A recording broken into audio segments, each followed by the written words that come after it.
Butterfly. Hello, everyone. Welcome to Resilience and Library Advocacy, the latest session that we're doing through the California Library Association, part of our ongoing Ursula Meyer Advocacy Fund training series.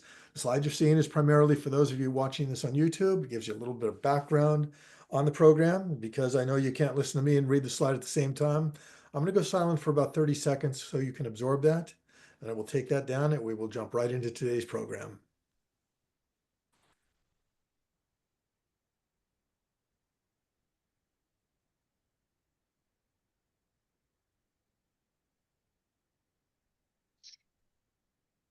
Apologies up front. I realize you're seeing the whole thing with the slide and the thumbnail, but my controls are covered, so I can't put it in slide mode. I hope you can still read it okay.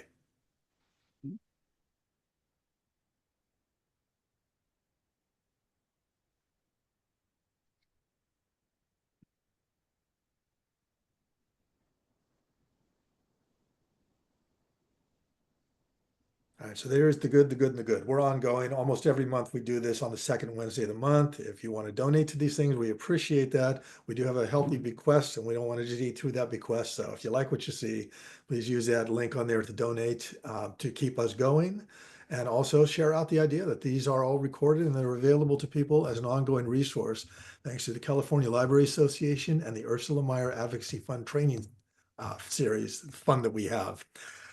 We don't waste time waiting for catch up around here. We jump right into things. So, on the topic of resiliency, I've asked our panelists, Patty and Chris, to start us off with a story that for them captures the spirit of resiliency. I'll follow that, and then we're going to jump in and fly. So, Patty, if you're ready, go ahead and let's hear from you something that you see as a story demonstrating resiliency. Okay. And thank you so much, Paul and Chris, for joining. And I'm honored to be with you as well.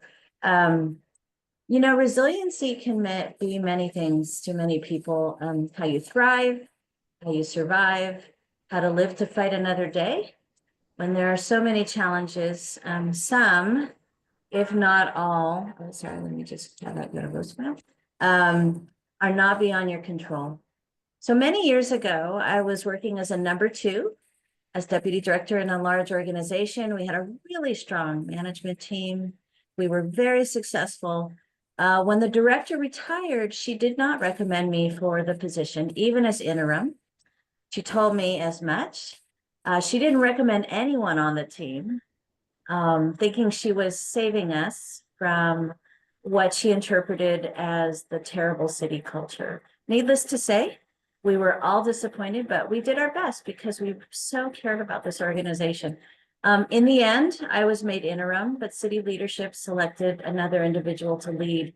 The new leader was eager to prove herself as a first-time director. She was also a little bit jealous of my position within the organization, and made some basic rookie mistakes as a new leader. She encouraged me to find a role outside the organization, not once, but several times. But she had good ideas. There was something there that the city leadership recognized. She needed a strong number two, and I was determined to help her succeed. It would have been very easy to leave. I was even asked to call for a vote of no confidence from outside influencers because of internal bias and racism. I refused to do that. I chose to stay to build up capacity in my director and to create stability within the organization for 2 years before I chose on my own terms to move on to my next position. So sometimes resiliency means making lemonade out of lemons and calculating the move that is best for you without anyone forcing your hand. Thanks, Patty. Chris, you ready to jump in? Yeah. Thanks, Patty. I think I've had a few examples of kind of resiliency that I've had to sort of work with in my career. And I think the first one is running an architecture firm for 32 years, and the ups and downs in the business cycle, and just kind of how hard it is to manage, a firm like an architecture firm over that period of time. We've grown, we've shrunk, but mostly we've sort of grown over time. I think the worst thing that we had to deal with was sort of the aftermath of the 2008 financial crisis, when everything really crashed. And that was really hard because we had to lay off a whole bunch of really good people. And it's just something that we, really, it was really hard for us to do. I think that's the worst part of my job is doing that. But I think we got through it, and we've been growing ever since and doing more and more interesting things over the years. And I think through that, the resiliency part of that was, not just staying in business, but holding on to the values and the vision of what it is that we wanted to do. When we founded the firm, my partner and I at the very beginning, in the early 90s, was to say we want to do work for the community.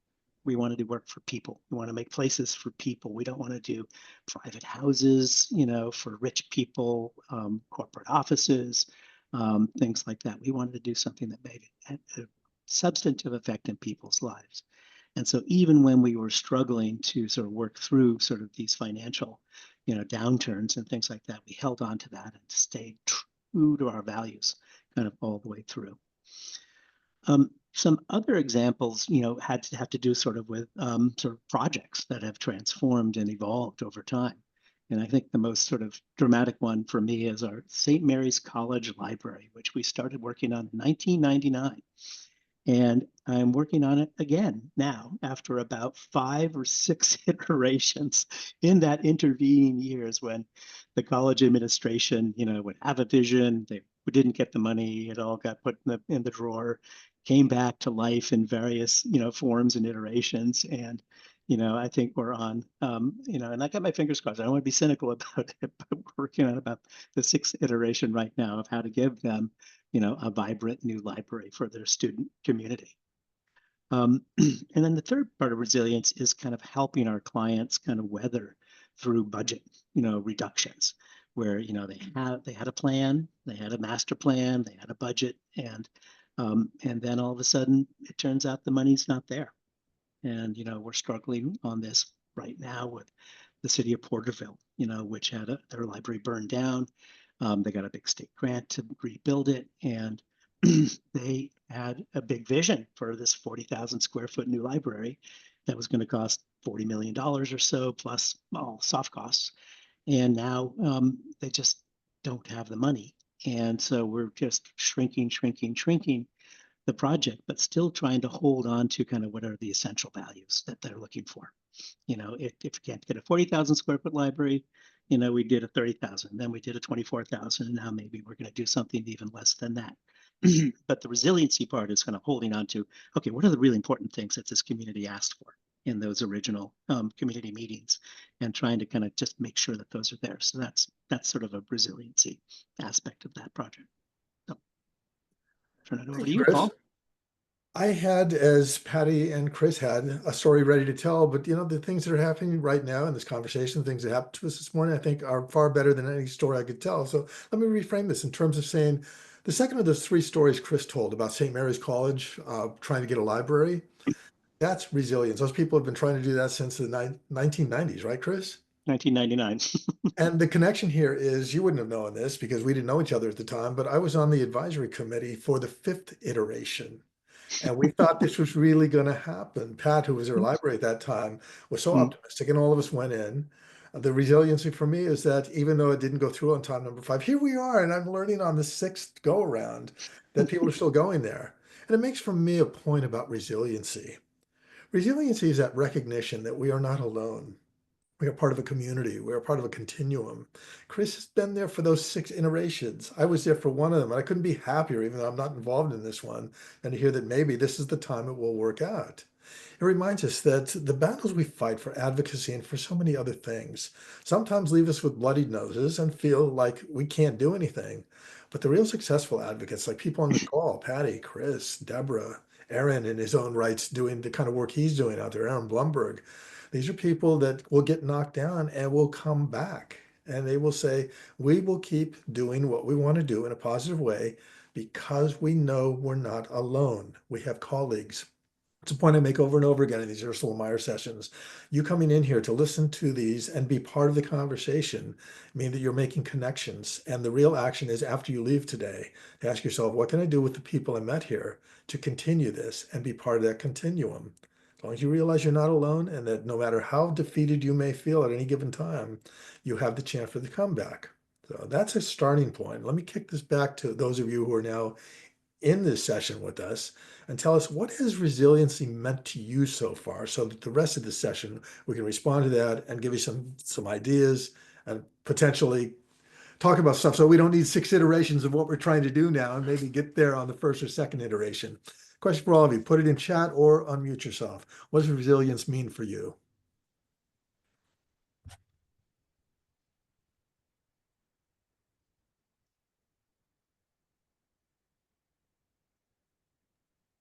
Does the Silence. Oh, go ahead.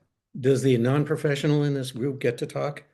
There are no distinctions here. Thank you for saying that, because really the point is, if you're here, you're part of this community. So please, Lou, go ahead. So we've had a very interesting lesson that Patty will relate to a lot. I was chair of the library board when Patty was running the Santa Monica Public Library for a good period. And I had two, what should I say? I had a basic disadvantage in that I was probably stretched a little thin from other volunteer activities. I was both on a conservancy board, an Audubon board, and I was also on the library board. So I was not really able to dedicate a large number of hours at a time on specific library things during the COVID crisis. And as Patty may have spoken in the past, and she'll correct me if I'm wrong on my figures, Santa Monica cut the library budget by 47% very suddenly. In a 2-month period, Patty had to literally fire the people that she had done national searches to hire. She had I would say at least 6 stars that she had hired for the Santa Monica Public Library, and she was forced, in part by union contract terms, to fire them. And we were not really able to muster a very solid campaign for the library and for the library budget.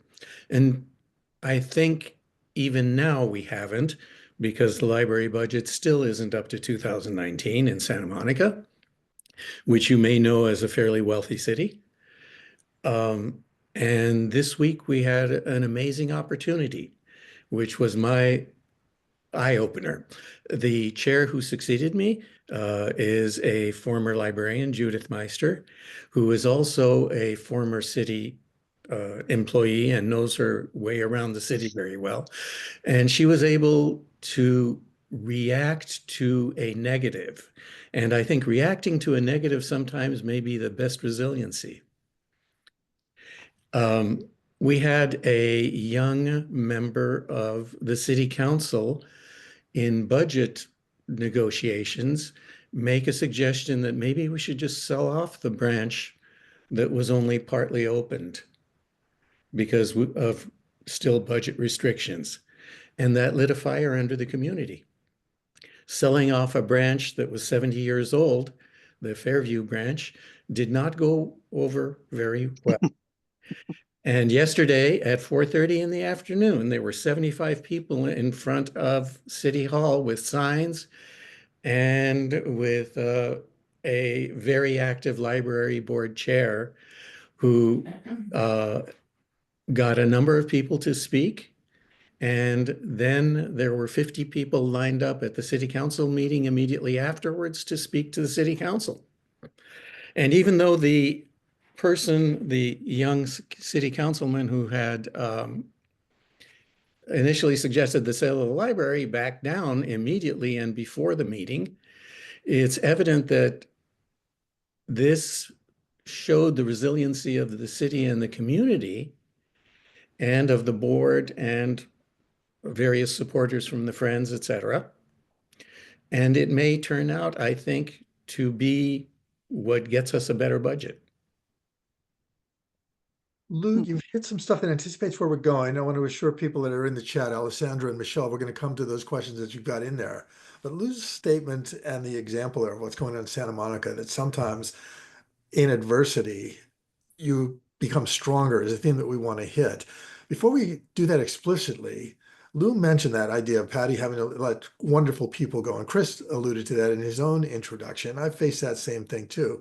Let's talk for the people that are listening to us today about those emotional moments you face and how resiliency helps you through them. The direct question I would ask the two of you is, what helped you to make it through those difficult moments when you had to tell people, you're out of here? Luckily, I didn't have to do that. Oh, Chris, you weren't the one doing it. I was the one doing it. Yes. Oh, you were. So Generally. how did What you helped? emotionally, how did you come through that? Um, I think it was like the survival of the firm was paramount. And we had, we knew that we had to continue and hold everything together. We couldn't collapse. And so it just felt that this was a necessary thing that had to happen, however painful it was for, the other people. So it just sort of, we how did I muscle through it? Sort of, I just, we talked it through at great length within our group, our sort of, leadership group in the firm, and so even though I might have been the one in the room telling this person kind of what had to happen, I had my back. I was with a large group, and we all kind of worked it out together. So I think it was that what kind of got me through and made me feel like I wasn't a heartless boss that was just slashing staff, that every single one of these decisions was incredibly thought through and down to kind of like, we absolutely have to do this. And how transparent were you with the people having those conversations? Did you say, this is devastating to us too? Did you let your own feelings about this be displayed to them so they understood where you were coming from? Yeah, it was very transparent and it had to be very professional, so that we didn't overshare, kind of too much emotional things, but it was very transparent in terms of kind of the business side of it and the personal side to us as kind of people who cared about them, and that we cared about the people that we were leaving, and that we wished them well, and that when things picked up, that they were welcome back. And in fact, quite a few people over time have come back to us, which sort of And means there that again, we're at that whole theme of there is a community of support, and you did it in a way acknowledging the value of those people to you. So it wasn't felt like, okay, we're going to slash 10,000 of you right now. We'll put it out in the news media. And oh, by the way, did you see our X account? Because that's how we're getting rid of you. It was a person to person explaining things and leaving yeah. doors open to the greatest possibility. Patty, Mm-hmm. your personal approach to that helped you make it through it. So as Lou pointed out, Santa Monica as a public institution is a little bit different from a private company. And, you have to follow license. But I think one of the things that actually led to us surviving that and emerging probably more resilient than we have been before is definitely being transparent about the budget. Because I think at the time when a city or any other public entity is facing economic crisis, they actually don't like to share too much about it. And they make decisions a little bit behind closed doors, I would say. We did not do that at the library. We actually had about $4 million to slash out of a $13 million budget. You can imagine when we talk about that percentage wise, it really has to be staffing, because that's where the majority of the funds are coming from, or what they pay for. We shared with staff the process that was decided upon which positions actually were going to be most impacted. We helped our HR department figure this out so that it could be as empathetic as possible. And then I delivered the message myself. So that meant lots of very hard conversations, and as Chris pointed out, very professional. But I think, you know, we all lean in towards the fact that we are on some levels as an organizational family, and we want the best for everyone there. But in order for the city to survive, not just the library, and remember, we had cuts everywhere. It wasn't just the library that was cut. It was unfortunate, you know, as Lou knows, that the library percentage-wise was cut more than some of the other departments. There is no doubt. We made that information known. The public, I would say, as Lou shared, did not rise to the occasion right away. I think there's a lot of shock, for one thing. And everybody was dealing with COVID and the aftermath of that situation. We also spent a lot of time talking to the staff about what they needed to be whole. So for some, we actually put them in touch with experts trying to help them redo their resumes and do a lot of other things. I personally called a lot of other directors to say, do you have any positions open?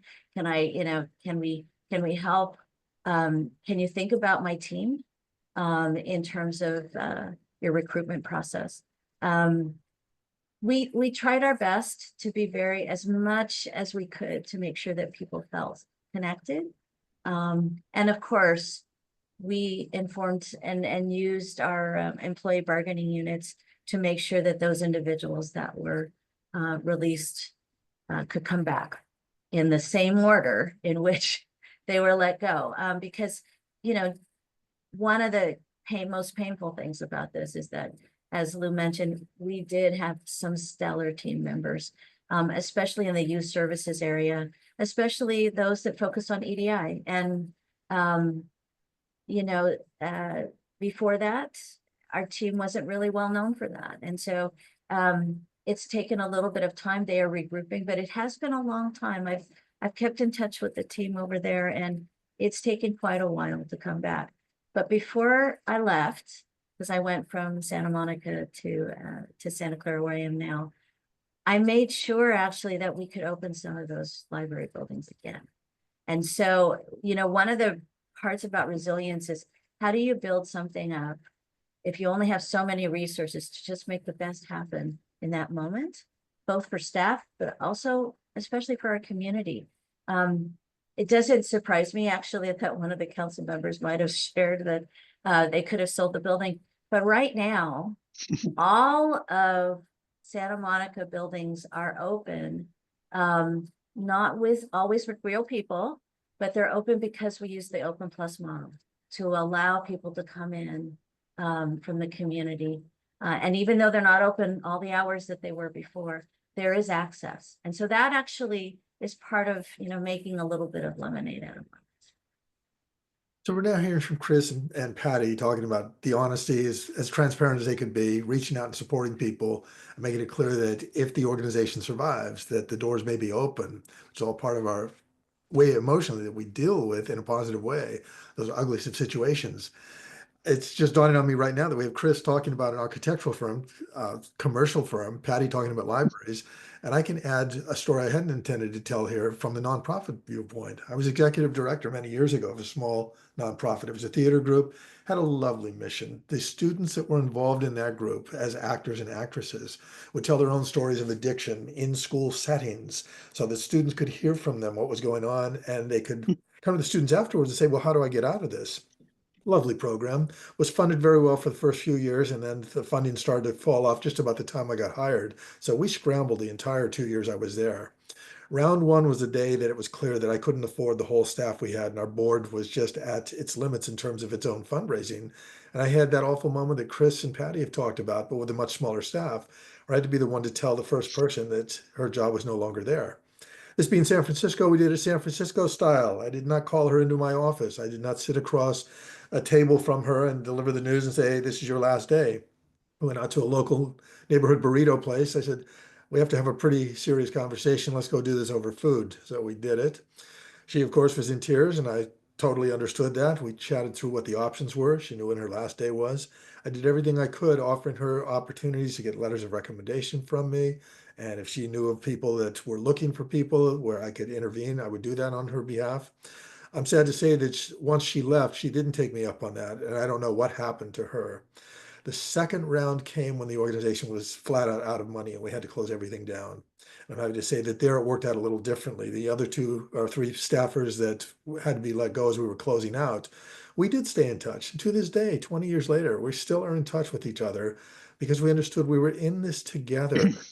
And we're all going to survive as friends and colleagues wherever we ended up. One's in Florida now, the other one's up in Seattle. I'm still here in San Francisco.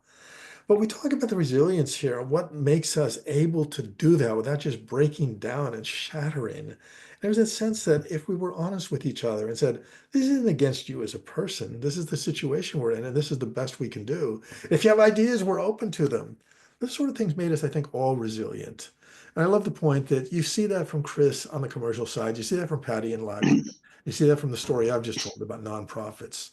Resiliency is that ability to recognize you're not alone and draw on each other's strengths, even in the worst of times.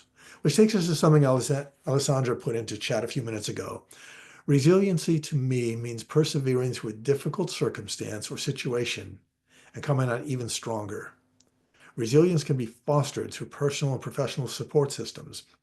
That was one of the points I wanted to make when we got into the formal part of saying, how do we define resilience? I have always loved a book that is in my hands on my shelf, Nassim Nicholas Taleb's book, Antifragile, Things That Gain from Disorder. Let me first say I think Taleb is brilliant. I love his work. He also did The Black Swan, which talks about those unexpected situations that change our worldview. Antifragile is not an easy read. In fact, you have to slog through some of it. But the underlying message is there's resilience, which is bouncing back. And then there is the kind of thing Alessandra's talking about, antifragility, where you build your organization and yourself to such heights that when things come along that knock you down, you become stronger for having survived them if you're able to survive them. Survival is a relative term here. That theater company I was in, that did not survive. And yet those of us who were part of it that I'm still in touch with, we survived and we became stronger as a result of understanding it was devastating to lose that organization and the ability to make a difference in people's lives. But what we got out of that as colleagues, and took that experience to other organizations and learned a little better what to watch for and try to catch those things earlier. Chris and Patty, anything you want to add to the idea of resiliency contrasted with anti-fragility? Well, what you were just saying sort of resonated with me too, because as we sort of go through these ups and downs in the business cycle, whether or not we're sort of doing major layoffs, every one required us to look at ourselves really closely and then rebuild better, from the experience that we came out of. So as we went through these things, we rethought how we were working and how we did business, and then came out with a stronger sort of business model as we went forward, and that included staffing, as well as kind of sort of efficiency, sort of business efficiencies, and how we did work. And so it's good to have some ups and downs, because if all you're doing is sort of going in a straight line up, you don't really stop and pause and look back and say, am I doing this right? Am I doing this the best I could? It's sort of the downturns make you reflect and sort of make you come back and make some changes before you move forward. So there's a sense of kind of just rebuilding yourself in each of these experiences and moving forward better. And Thank you. Patty? Yes. And I think this is going to be unexpected for Chris, but what I wanted to share is my admiration and my really suggestion that Chris Noll is probably one of the bravest people I know. Chris Frills, when we were all on the advocacy, CLA advocates, legislative and advocacy committee, and there was a lot of talk about how libraries could prepare for perhaps some oncoming support for construction. But we really didn't have any idea of what the construction needs were out in the state of California at all, like a Zippo. And what Chris did, the hero that he is actually he used his own resources and his staff to survey the entire state of California and got all of this wonderful information together. The state library was no longer in the construction business, so we were sort of on our own in terms of getting the data together.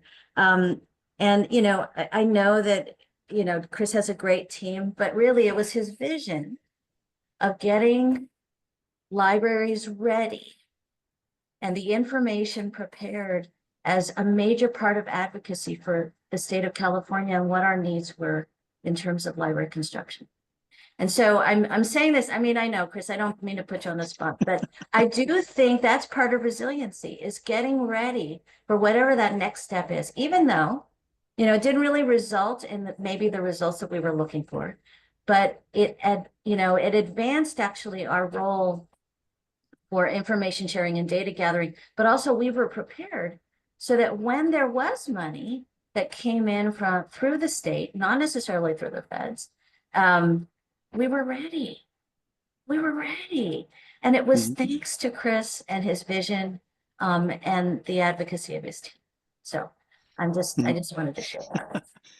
Thank And that you, really Patty. takes you to the heart of Taleb's book, Antifragility. For those of you that don't want to slog through the book, but do want to have a summary of it, Wikipedia's got some great write-ups. You can either go look up his name or just look up anti-fragile or anti-fragility on Wikipedia. It should take you to the wonderful article.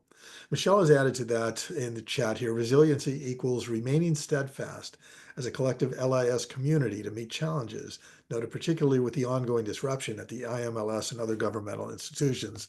For those of you, we can't ignore the elephant in the room right now, that whole struggle to see if we can keep IMLS, the Institute for Museum and Library Services, going in the face of the fourth attack now. Our president tried to kill that thing 3 times in his first term, and every library and other organizations fought back when he'd say, this is gone. They would say, oh, no, it's not. So we're on our 4th round now. And if anybody's following that, which I hope you are, and if you're voicing things and encouraging people in your community to express the value that IMLS, museums, and libraries bring to communities, this is really the time to talk. Every library is out there doing stuff. They make it easy for you to get involved. ALA is doing things, and you've probably seen in the news, there are a couple of big lawsuits, including the one that ALA just joined in, I think about 48 hours ago. So this is our resiliency of looking at it and saying, oh, you think you're going to do this, but no, you're not. We're going to show you a different way. I love what Michelle said there. Aaron added something in the chat, I think especially now, everything we are seeing, the social media campaigns, etc., to highlight the worth of libraries and other institutions of learning like museums, and how libraries are evaluating services, considering how they can still meet the needs of their communities if and when funding might disappear. Libraries are the manifestation of resilience. I love that. If we had show titles like we do on Tees for Training, today's episode would be called Libraries Are the Manifestation of Resilience. Let us rise up and say together, we are going to do this thing together. Nevertheless, as Aaron says, we persist because we make ourselves indispensable to our members. And there's another aspect of resiliency.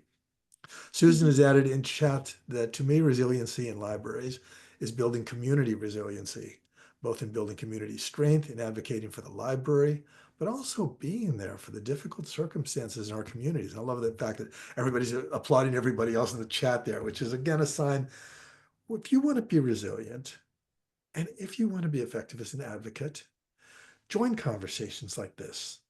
And don't just come and listen in the background, be part of the conversation. Look at who else is talking.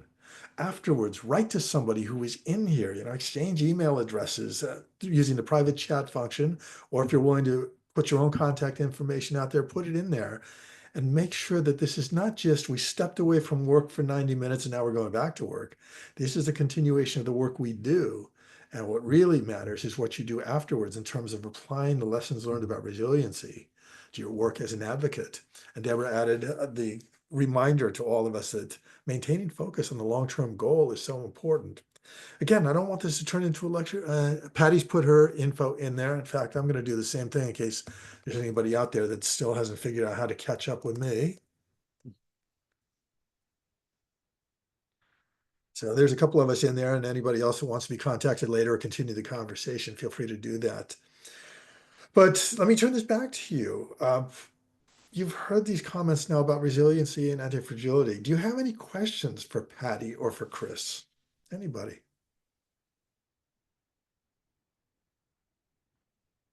Yeah, feel free to unmute yourself if you want to do that. And the other side of it is you have no questions, just put no and we'll move on. But I want to give us time if people do want to ask questions.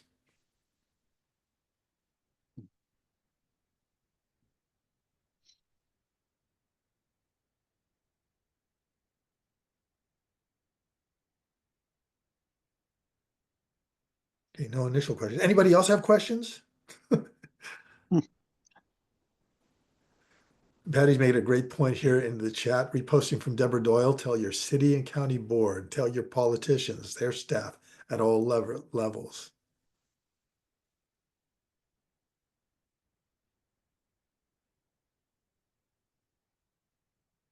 All right, we will not shut down questions. At any point you have questions, please put them in the chat or just unmute yourself because I want this to be conversational. But let us shift gears ever so slightly and just deal with a couple of basics so that we're all on the same page, which I hope we are by this time. Brief discussion of resiliency, starting with a couple of sources. I'm going to put a link in the chat, and I'll do a few more of these as we continue. This is from the American Library Association's Library of the Future site, where they're talking about resiliency. I'm quoting from that site. Resilience or resiliency incorporates preparations for and rapid recovery from physical, social, and economic disruptions, including environmental disasters, terrorist attacks, or economic collapse. We're going to get into a lot more of that when Chris talks about libraries as resiliency centers. But if you're looking for a good basic definition or a go-to thing, that Library of the Future site on ALA's site is a wonderful thing to look at. A few articles I pulled just so that we had some resources to look at here include something that was from the Michigan Victim Advocacy Network. They're talking about resiliency among people that deal with tragic situations, but we can adapt those very easily because the questions they ask are questions we need to ask ourselves. Or questions. Do I bear witness to the suffering of others on a regular basis?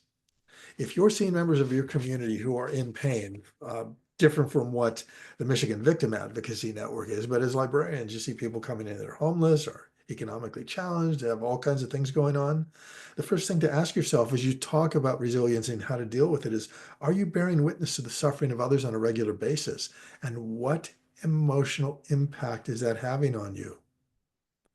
Asking yourself that question and then dealing with it honestly with people you trust, a colleague, a family friend, if it's something that's appropriate to talk about with people through an employee assistance program, if your library has one of those, people you know in your churches, people you know in your social groups. Don't shy away from that because not asking that question makes you less resilient. So out of the 4 questions in this particular article from the Michigan Victim Advocacy Network, it starts with, do I bear witness to the suffering of others on a regular basis? The next thing is, am I in a position where I feel responsible for someone's safety or well-being? That's a double-edged sword. Do you feel responsible because it's your job as a librarian or whatever position you have to be responsible, or are you adding that pressure onto yourself and making yourself less resilient? This is a tough one. There's not an obvious, easy answer, yes or no, but you have to ask yourself in terms of your personal resilience, are you undercutting yourself because you're taking on too much, or you're not seeking the kind of emotional support that will allow you to be more resilient? Third question they ask, and I love, do I intuitively know, even if I'm not ready to say it out loud, that my work is starting to impact my health, life, or relationships? We hear this more and more. It's actually become a cliche, but it's something that occurred to me when I was doing a lot of flying across the country pre-COVID. You get on the airplane, the first thing they talk about is, in the unexpected and unlikely incident of a water landing or anything else, you go, unlikely incident, and you start to panic. The advice is, when the device above head comes down with the oxygen, put it on yourself first. And it's that great reminder that we can't help others if we aren't taking care of ourselves first. So if you're not asking this question, ask yourself, especially if you're feeling under the gun at this point in any way, do you know, even if you're not ready to say it out loud, that your work is starting to impact your health, life, or relationships? And then finally, their question is, do I work harder than is healthy for my mind and body because the issue feels deeply personal to me? We can tackle this at many levels, and I find an easy one is with so many of us who are actively engaged in social media. Like, how much time do we spend on social media, and is it taking me down? Is the doom scrolling undercutting my ability to focus on things and have an impact in those one or two areas where I can have an impact? There was a wonderful professor here in San Francisco who did a presentation publicly at San Francisco Public almost 10 years ago. He had in his social media classes what he called a social media fast. The challenge was to tell the students, starting today, see how long you can go without looking at any digital devices. And then when we have our next meeting, let's see what the shortest period was and what the longest was. And to make a long story short, I think many of us were shocked that the shortest that somebody could go without looking at their digital devices was 2 or 3 hours. It's like, really? You couldn't even set it aside for 2 or 3 hours? And the longest was 2 or 3 days. His caveat, of course, was if it's a life and death situation, use the digital device. Don't hurt yourself here. But it planted something that works for me in terms of keeping up my own resiliency. If I can pull it off, I generally shut everything off before I go to bed on Saturday night. And I try not to turn anything on before noon on Sunday. There are some days when I can't get away with that because I'm meeting friends and I have to have access to my messages to see if anything changes in our plans. But for the most part, I try to have at least that 12-hour fast. And on a really good Sunday, what happens is I can go hours beyond that artificial deadline and not have a problem. So that's something that we all want to be thinking about. What do we do to kind of shut ourselves off and get back to the basics? For me, it's setting some time aside to be with my wife. We sit home Sunday morning, cook brunch together, take a walk, go out somewhere that we want to be, but set aside the doom scrolling of the problems of the world and just engage in something that's helpful. Patty or Chris, any observations you want to make about that article or anything you want to add there? No, you said it very well. Thank you. And another thing, I'll put the link in chat for you, but there is another article that came from Psych Central, 10 Tips to Build Resilience. Here they are. Don't bother taking notes on them. You'll get the link in a minute. But they're telling us from Psych Central that 10 ways to build resilience include making connections. You've heard that from Patty, from Chris, and me, and some of the others that have talked in the chat here. Avoid seeing crises as insurmountable problems. Wow, that's so easy to do today with all the news we're reading, right? Anybody get up this morning and think, it's all insurmountable.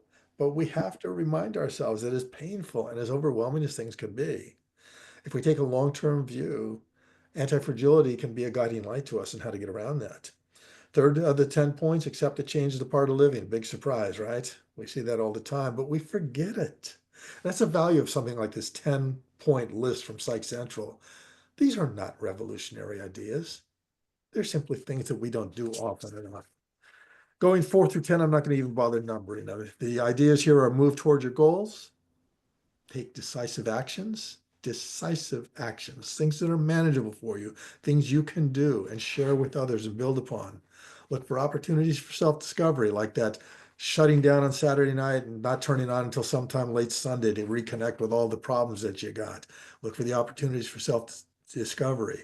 Nurture a positive view of yourself. You are doing magnificent things. You would not be here if you were not interested in doing magnificent things. And you need to celebrate that. And you need to share that with people. If you're using social media, a nice thing to do instead of sharing all the doom and gloom that so many of us are sharing is say, hey, I took a walk today and it really made a difference, or helped a kid find a library book, or helped somebody in my community to connect to a job, or I helped somebody to get a resource that helped them through a medical problem that they're having. You do make a difference. We do make differences. And if we don't acknowledge those on an everyday basis, we get buried and we are less resilient. Keep things in perspective, maintain a hopeful outlook. Good luck with that one, and take care of yourself. Again, I'll put the link in while the rest of you are talking here. Let's do one last round of Q&A before we move on to the second part of this with Chris talking about resiliency centers. What have we not covered that you're curious about? That's my way of saying, you put that in the chat and I'll get the links. Anybody?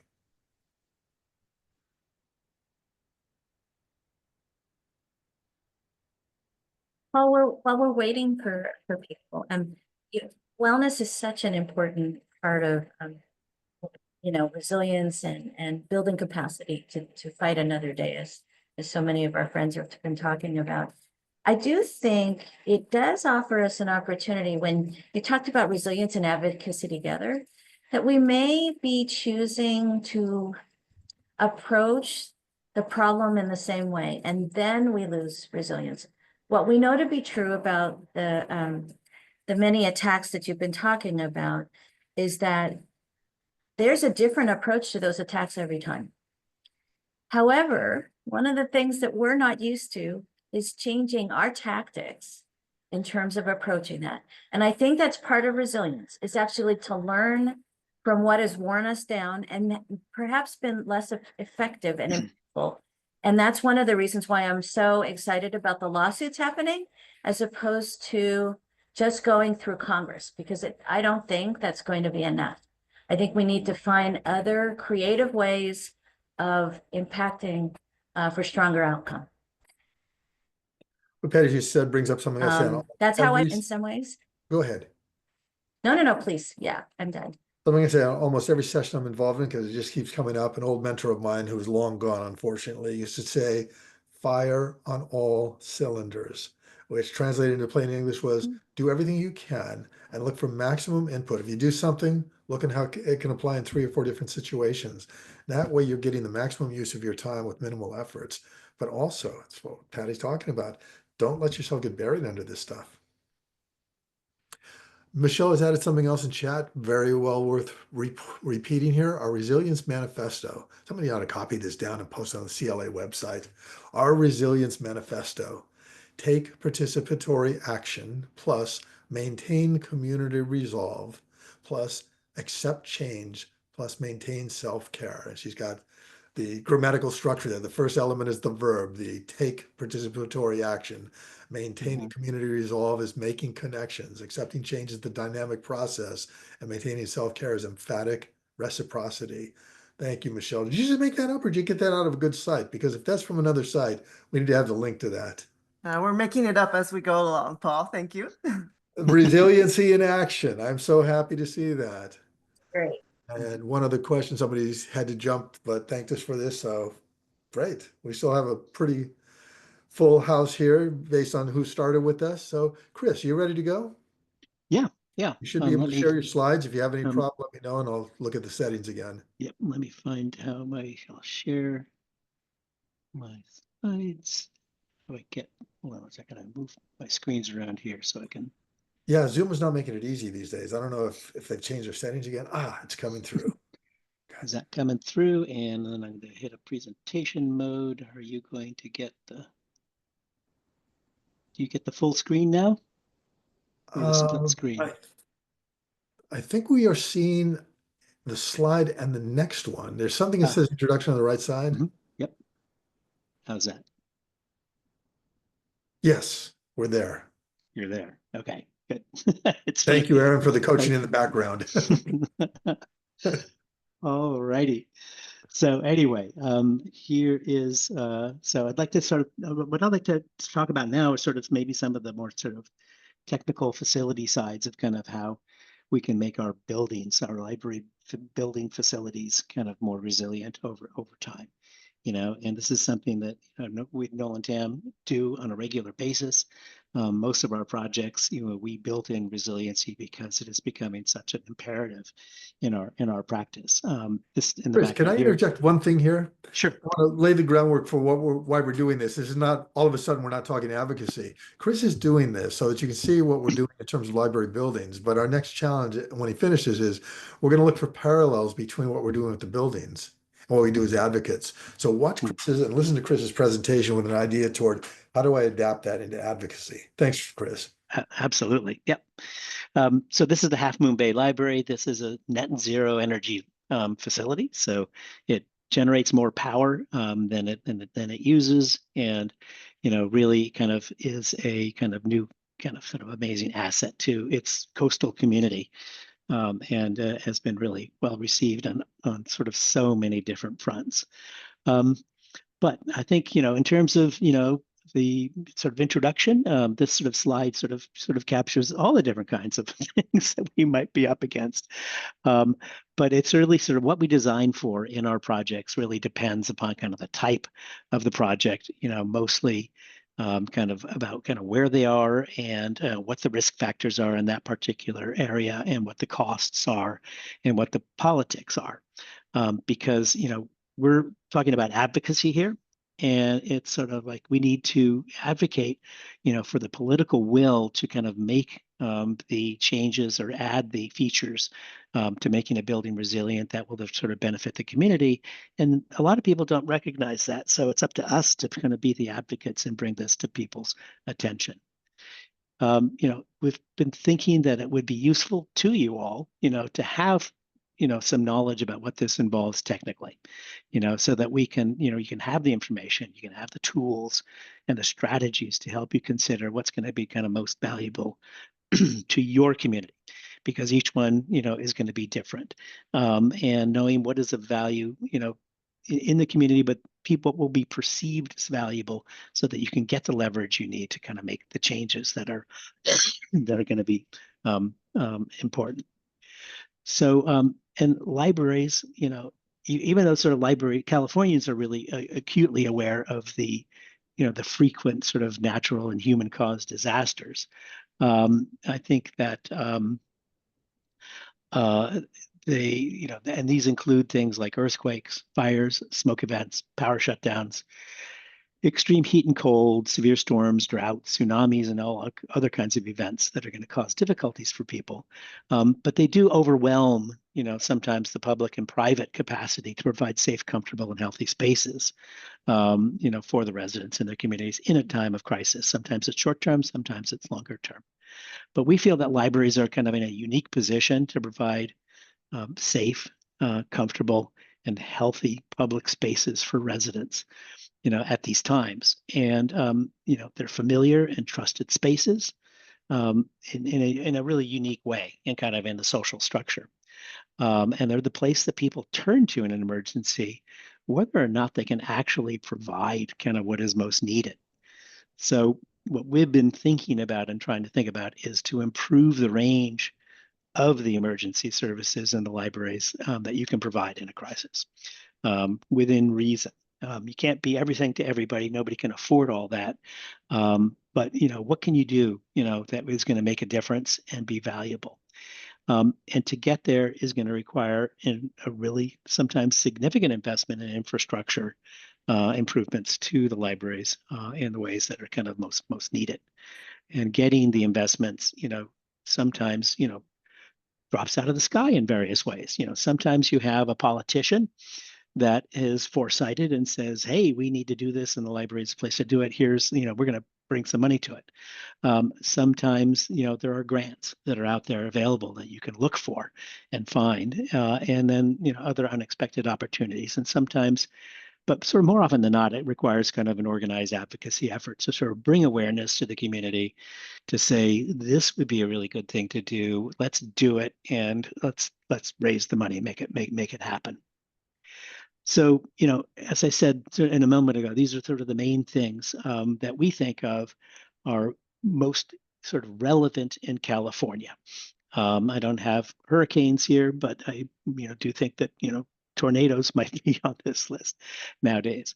But what are the things that are perceived of as kind of dangers, and what are the things that we might want to prepare against as that's sort of within reason? So let's consider them one by one as I go through the next list here and try to understand what is the risk, and how you can mitigate that risk. So the first one is loss of power. Now, this happens because of grid failure, or there are public safety power shutdowns.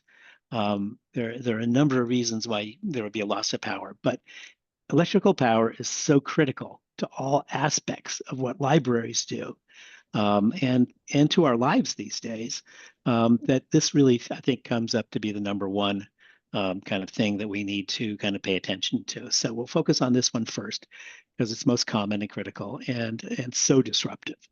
So we'll look at solutions for power that support the other relevant parts of the picture. I had an interesting sort of story that Derek Wolfgram in Woodwood City told us, is that they had a multi-day, I think it was 3 or 4 days, in the Central Peninsula lost power. And these were not, these were people from very sort of affluent communities. And he noticed that all kinds of people were coming down and hanging out at the library because the library had power and it had telecommunications. And he said there was just dozens and dozens of people that were kind of coming down and sort of, using the library as their place of power, even though the library wasn't really able to do much other than sort of provide some limited temporary power and internet service. So emergency power can be provided in a variety of ways. You can have photovoltaic panels and batteries on this, and sort of generators, I think, are the other way that we can do it. You need to sort of make decisions if you're going to go this direction. Solar panels and batteries, working together can provide a limited amount of power for short periods of time. I think on a building like Half Moon Bay that has enough solar panels to run the building, then that would be something that would, you might actually be able to achieve sort of some limited operations along the way. But generally speaking, it will get you through sort of maybe a small amount of emergency power, maybe plugs, maybe some lighting, maybe getting internet service for a while. Combined with the PV panels to keep them charged, you'd be able to get some capacity there. But if you want to sort of keep things going on a longer term basis, you really do need to start thinking about a generator. And generators are very expensive. They need to sort of be sized appropriately. So you need to understand kind of what it is that you want to run. Is it just kind of basic services? I'm going to have the doors open. I'm going to have the lights on. I'm going to have a little bit of power at the tables, and we'll be able to operate the library, but we won't have any heating or air conditioning. Does that work? Or if you need to have, how long do you need that to go for?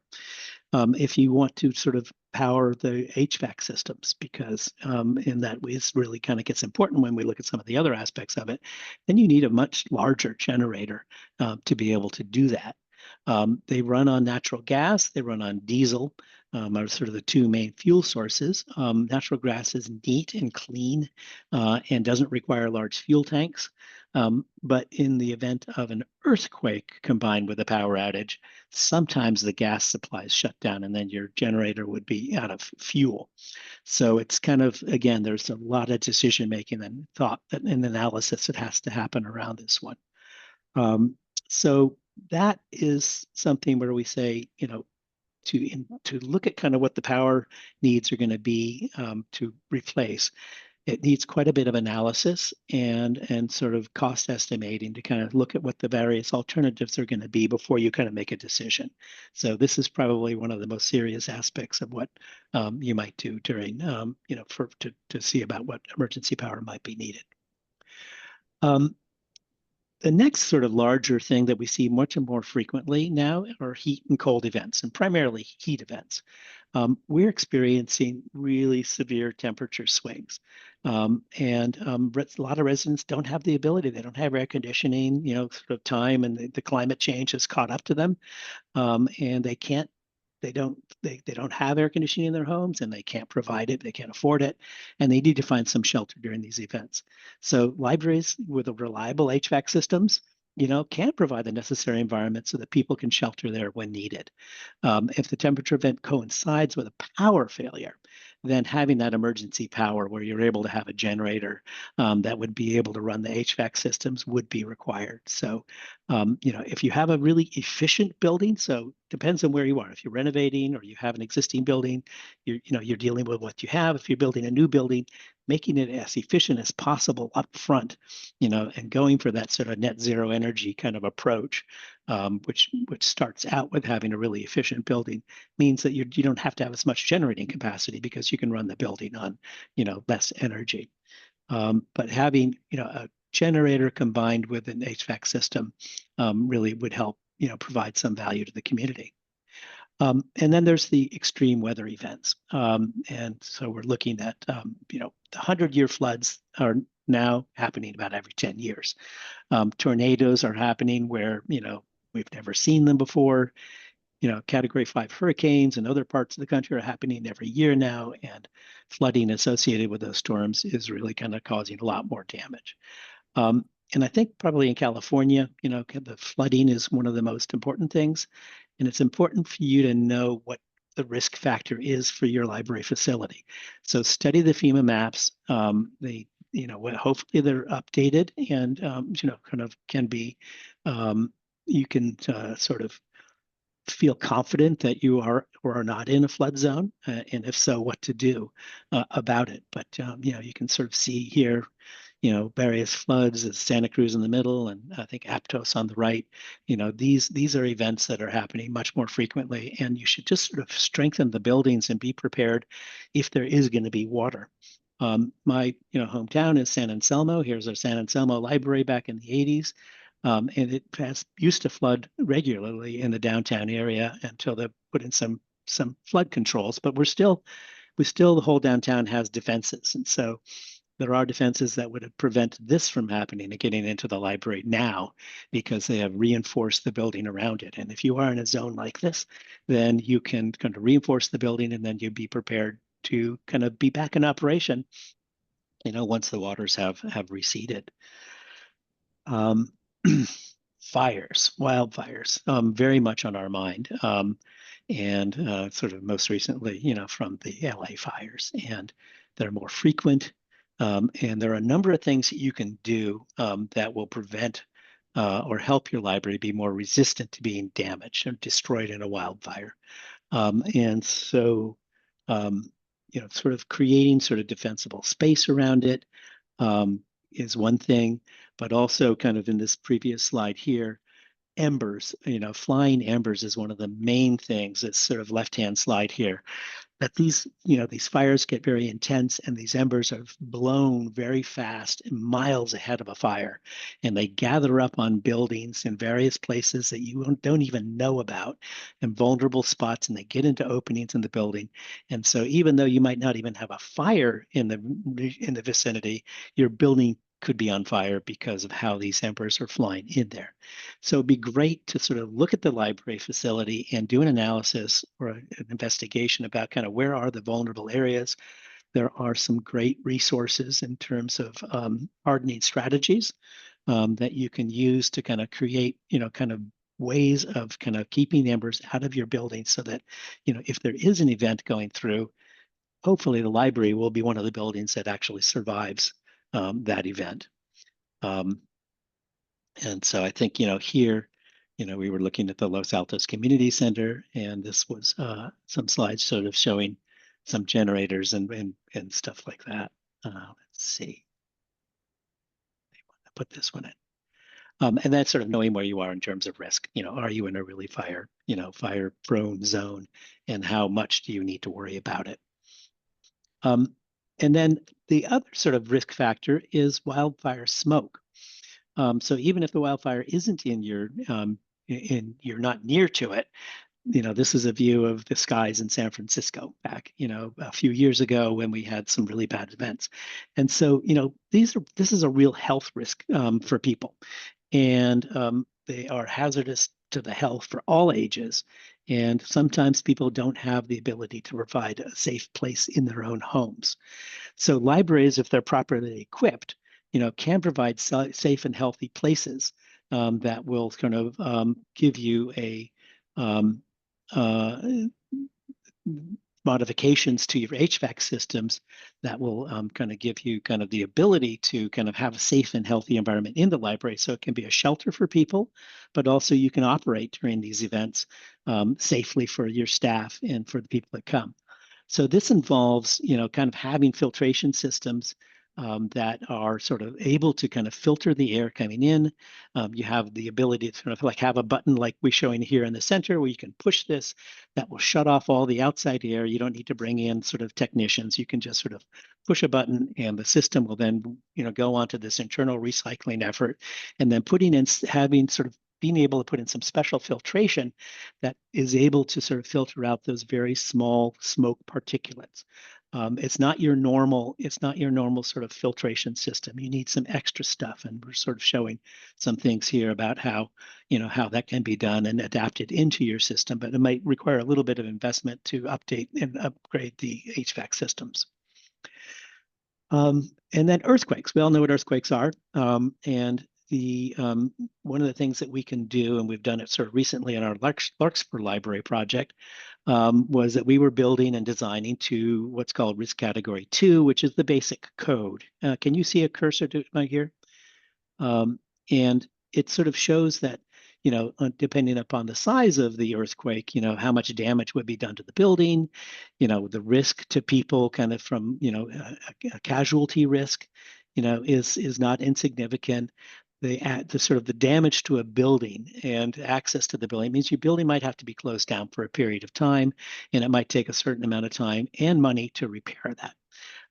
In Larkspur, the city decided that they wanted to upgrade the quality of the structure to risk category 4. This is in between kind of basic code and essential services facilities, which is the top category here. Essential services means that, nothing's going to happen. It's going to be operational immediately. There's going to be no need to repair anything. It costs a bunch of money to make it be that way. But for fire stations and hospitals, that's kind of what you need to do. But risk category 4 kind of falls in between the two, which means that you're going to have a minimal amount of damage in the building, very little risk to the people in the building. It's going to take very little time to come back into operations. And it doesn't cost all that much money, to kind of go from one category, from risk category 2 to risk category 4. And so the city decided that that was worth doing because they wanted this building to be something that they could rely upon after an earthquake as a facility that people could use, whether just as a library or as a shelter or whatever it might be, but they didn't want to have it go down, and they were willing to invest in that. Good. And then finally, just sort of looking at kind of the big picture, which is that there are a lot more disasters than there used to be. And we need to be prepared for that.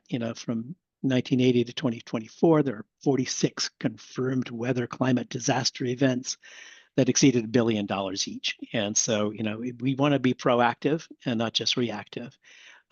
The other sort of aspect of some of making these buildings more resilient is that there are stricter insurance requirements. Then it would be good to be able to say that the owner is investing a little bit in sort of the ability to get insurance with these new facilities. So anyway, that's my presentation, and I'll turn it back over to you guys and stop sharing here if I can figure out how to do that. Chris, you're making a big mistake turning it back over to us. So, any questions? I imagine you might have a few. That's true. Anybody, any questions for Chris? As always, feel free to unmute yourself if you want to get into this conversationally. Wow, we went up to 11:15, didn't I? So I went on too long. Sorry about that. Remember, we started late, so you're right where you need to be. Okay. We set our clocks forward just for you, Chris. Actually, we set them back. It looks like there may be one coming into the chat. Patty's making the observation that we need to include all this in planning new libraries as our roles are broadening. Already seeing people agreeing with that. So let me seed this a little bit. I've maintained that part of my excitement of having Chris involved here was we normally will do an advocacy topic and we stay right on that without going literary or going metaphorical. But Chris gives us a magnificent opportunity to use something that's near and dear to all of our hearts, which is libraries, library buildings, and the people there, and see if we can draw some parallels between the idea of turning a library into a resiliency center and then carrying that over into our own work as individual resilience centers working in communities. I took a bunch of notes and I'll go over those in a minute, but I just want to ask people straight up. As you were listening to Chris talk about earthquakes and smoke and personal loss that happens in these things, were you seeing carryovers where you thought, the library represents this also in advocacy and I can learn from that? Anybody seeing those, making those connections yet?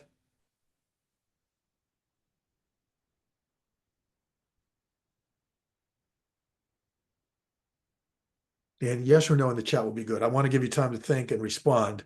But if everybody's going, what's she talking about? There's no need for us to sit here in silence for 5 minutes. I mean, we were thinking that, the library, if a library could brand itself or present itself as a resiliency center, it really connects to the community, then it becomes, number one, more visible and kind of aware, and people are aware of it in the community, and they're more, and they see that it's bringing great value to the community, then that they would be more willing to support it and say, this is a valuable asset, we should invest in this, rather than just being kind of, your normal library function. And Chris, this is where I see a great parallel. You've said that about buildings. I would say that about everybody on this meeting and this particular conversation. If we see ourselves as part of a community where we need to be more visible, Patty's just put it in there, more visible, more valuable, more investments, more dollars. If we see ourselves as part of that, then we actually have this thing that every time we pass one of Chris's resiliency centers, we can say, oh yeah, the library's doing this, and as an advocate, I have my role to play in this too. Simple example, Chris's opening lines were pretty much along the lines of libraries can't be everything to everybody in the same way that advocates can't be everything to everybody. If you're an advocate concerned from the heart with all the things going on around you that you don't like, you're going to go crazy trying to figure out where to focus. So what I'm finding as an advocate is I'll choose those 2 or 3 things that I think I can have the greatest impact on. And it's not that I ignore the other things, but if I'm going to send notes to my elected representatives, if I'm going to speak at public meetings, I'm going to focus it so people understand this is where I'm at, and I can work with others to be in the same area. Patty says, well, actually, Aaron's got a comment in there, some great work being done on libraries as disaster recovery centers. And in some ways, we can do that in advocacy too. We can see ourselves as helping communities to draw together where there is a perception that something is wrong and needs to be righted. Now, let's be honest about this. There are a lot of people that think what's going on is just fine. But as we go over these last few weeks and we see the economy cratering and we see so many social services being cut, it feels like there is a little bit of a turning of the tide. We saw that last weekend with the huge numbers of people all across the country that got out and spoke. That is our opportunity, not to just say we're right and they're wrong, but to say this is crossing political lines already. And if we can work with people that we don't necessarily agree with politically, but define those 2 or 3 issues where we have common ground, we can start building something that produces positive results for everybody. And Patty added, most libraries adapt to the changing economic and weather hardships, most of the times without the appropriate building functionality or resources. And the same thing can be there. I would encourage you, every time we see something like that, substitute the word advocates, people, individuals. Most people adapt to the changing economic and weather hardships, most of the times without appropriate functionality of support within our community unless we build that ourselves. Can I turn it back to those of you who are still with us on this? What are you seeing in what Chris talked about and what Patty's adding that we can draw into advocacy to have a positive impact? Any ideas?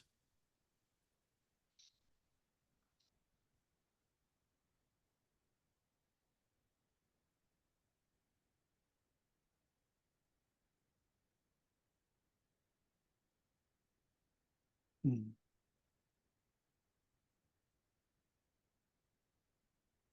This is where I become very mean because I know if there's too much silence, people get uncomfortable and they will say, I'd rather speak than let this go on. So a little bit more silence until somebody says, I'm so uncomfortable, I want to respond to that question.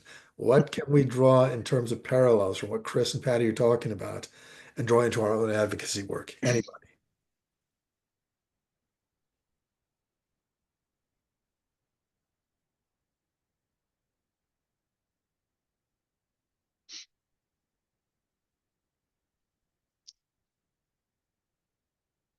Okay, Michelle's coming through, thanking us for the presentation. The other aspect here, beyond the physical infrastructure of preparedness, might also include other intangible types of reverberations to these types of events. This would include emotional, financial, interpersonal hardship, etc. Again, we've dealt with some of this, and I would encourage us to keep coming back to it. The importance of storytelling in our communities, telling the universal stories that draw us together. If that's something new to you, if this is your first time on an Ursula Meyer session, please do go back to our YouTube channel and look for the sessions we've done on storytelling, on elevator speeches, on contacting people that are your legislators, how to communicate with them effectively, telling those stories. But Michelle's hitting a quintessential thing here. It's not all facts and figures, and it's not just structural stuff that some people see as dry. It's the human impact of what we do and how we work together with others in our community that give us that strength so that we don't have to be everything to everybody, but we do want to be community centered, and we want to be loci of, if that's the right word, I'm not even sure I'm conjugating my verbs right at this point, but if we want to be centers of attention and draw people together, that's what we want to do. I'm going to hit a couple things and go back to what's coming in chat. When Chris said that part of the resiliency idea is anticipating disasters, it's the same thing in advocacy. We look at what's going on politically, we look at what's going on socially, we anticipate where the disasters are, and we try to be out there as positive forces to bring people together to prevent them or react to them. Mhm. Uh, And yeah, part of being prepared for these things is making those connections, which was one of the key aspects of resiliency. Is you make connections, you make relationships with people, and you say, hey, look, we can do this, you can do that, we can do this together, and you become part of this the stronger network of being able to react to these disasters. thank you, Chris. Exactly where I wanted to go with this. And again, you can go crazy with this in a fun kind of way. When Chris was talking about powerlessness, well, there's a metaphor for what we're looking at. There are a lot of people right now that are feeling like they are disempowered and they simply don't know where to go. Again, you're not alone. Look at California Library Association. Be an active member. Bring in other active members. Understand we need people like you as members on the California Library Association Legislation and Advocacy Committee. We need people like you as paid members supporting the work we're doing on your behalf. So we have a paid lobby advocating for our communities from the library perspective. We need you on the Ursula Meyer Committee. When Chris talked about the cost of generators, I was thinking, yeah, the cost of generating advocacy. That's not a simple thing. We need people out there joining us, giving us their time, giving us their effort, being our partners. When he talked about extreme weather shifts and climate change, I was thinking, yeah, talk about climate change. Look what's happened over the last couple months as a result of the election. The political environment is entirely different in many, many ways than it was a few months ago. And advocates have a role to play in that. When he talked about wildfire smoke, I was immediately just going crazy and I'm drawing analogies and thinking, yeah, the wildfire smoke is like the smoke of misinformation that is taking so many people to believe that the world looks this way, and a lot of other people thinking the world looks that way. And we sort of have to find a way as advocates to clear the smoke away so we can get down to the essentials. So, Chris, I want to just thank you from the bottom of my heart for your willingness to come in here to talk about something that sounds so simple as an architectural innovation and say, it's so much more than that. It can be a metaphor. And if we want to build off our strength, every time we see a library and think of it as a resilience center, it can be a form of encouragement that we too are part of that and we reach out into our communities. Before I read chat, Chris or Patty, anything you want to say in response?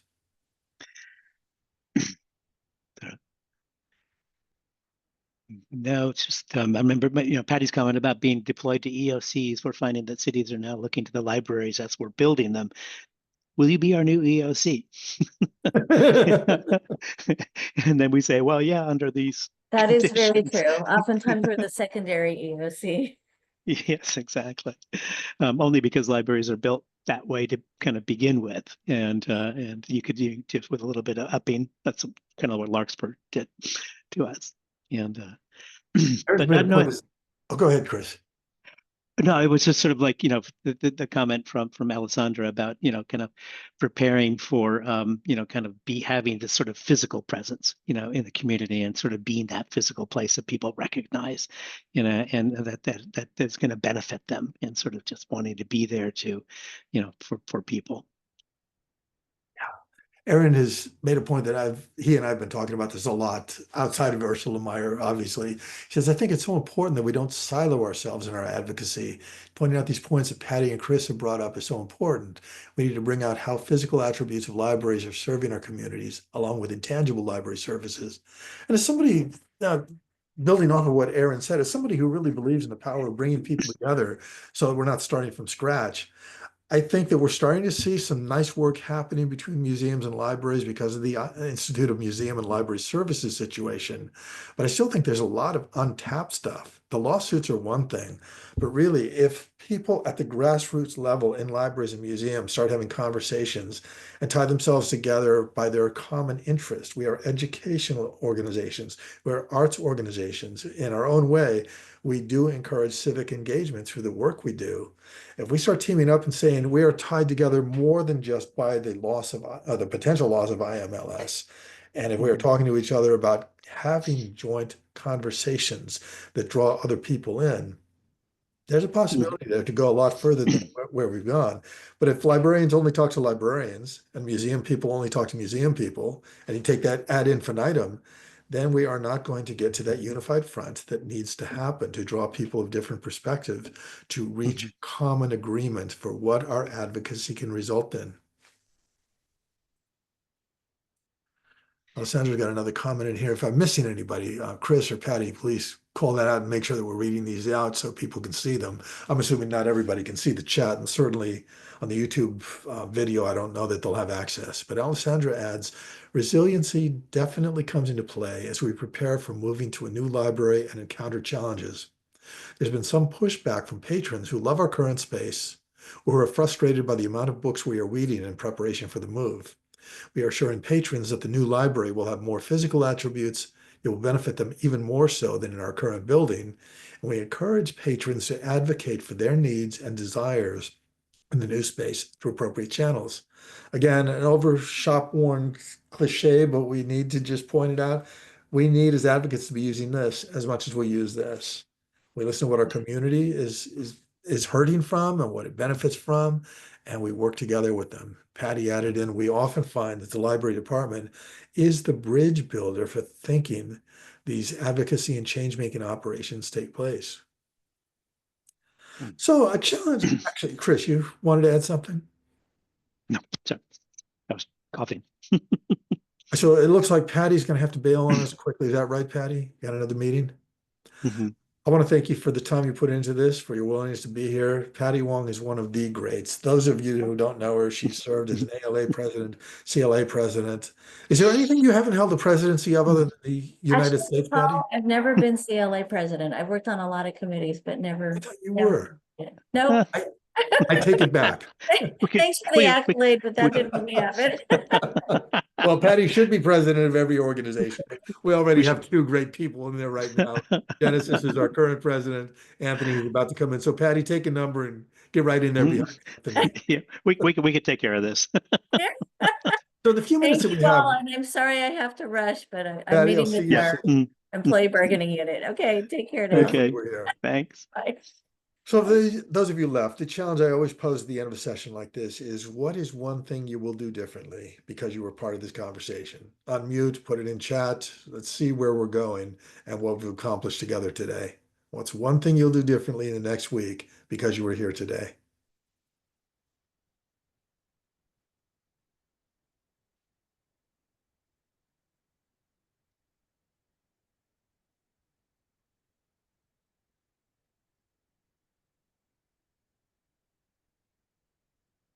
Those of you watching the archive version, great time for you to jot this down so you walk away too. Our goal is to give you something that you want to do that will make a difference and make you more resilient.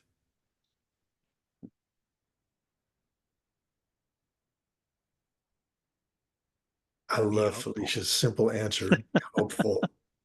I was speaking at a conference entirely removed from what we're doing today. It was down in Long Beach a couple of weeks ago. Students from collegiate media all over the country and their advisors. And we had a whole conversation around journalism and advocacy and where they overlapped. And toward the end of it, one of the students kind of shocked me by saying, "How do you remain so optimistic?" And to take a deep breath and say, "I think it's genetically imprinted. My parents, in spite of anything they faced, they always had an attitude toward being optimistic." But I said, aside from the genetic thing, which of course I'm saying halfway tongue in cheek, is I'm surrounded by optimistic people. Even when they are discouraged by what's going on, there's always something that makes them come back. The session I was in yesterday, and we were talking about all the things that we're facing in that particular setting. And somebody at the end of it made the offhand comment to me, "Thank you for helping us get to the point where maybe we won't fall off the bicycle so often. And my joking response was, you know what? We just need to get better at falling off the bicycle and getting back on again. That's where we are. And I love Alessandra's kind of idea of being hopeful. I'm sorry, Felicia. Alessandra's coming in with lean on community. Thank you. Take something that's actionable. Decide what leaning on community means to you and do one concrete step in the next week. Same for Felicia. In terms of being hopeful, translate that into an action, because action is what we need to produce things. See, I'm seeing another one here from Michelle. One thing, lean into facilitating. Community support toward maintaining collective resiliency. Absolutely. And Aaron said, well, I know I'm constantly rethinking of what I want to bring up in future presentations. I want to make sure that we bring up talking points we discussed today. And Felicia said, continue to give where it counts. So if we do that and we pass it on to a few people and we do kind of a virtual chain letter of advocacy here, we will be more hopeful.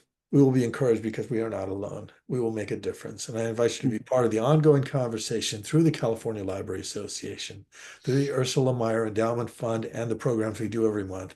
Keep coming back. Keep your hopes up. Encourage others. And remember, if we are only talking to ourselves, we are doing nothing. It's when we talk and we reach the non-library staff member and the people that aren't already actively engaged in library land that encourages them across the country to contact their legislators when something like an MLIS shutdown is threatened. And we're told we're going to cut that down. And our answer is, oh, no, you're not. This means something. This hurts people. We don't want to hurt people. If there are no other questions, plug for next month, we're going to have Bess DeFarber come in and talk about making coalitions or meeting with strangers and making something come out of turning strangers into familiar people. She does workshops on this all the time. And we're not going to actually do a workshop on that, but we're going to talk about what is involved in getting us past taking a stranger to becoming a colleague in advocacy. Really looking forward to it. Bess has a wonderful book out on it. We hope to join us on the second Wednesday of May 2025. And then in June, we have Amanda Jones coming in, the person who wrote That Librarian. She's going to be doing a workshop on how you face some of the trolling and some of the difficult things you face. If you haven't read the book, please read it and then come and talk to Amanda with us in June. So with that, great day, happy day to everybody. Anyone who wants to stay on for a quick debrief afterwards, feel free to do that. And with that, Karen, I think we're ready to cut the recording. Okay.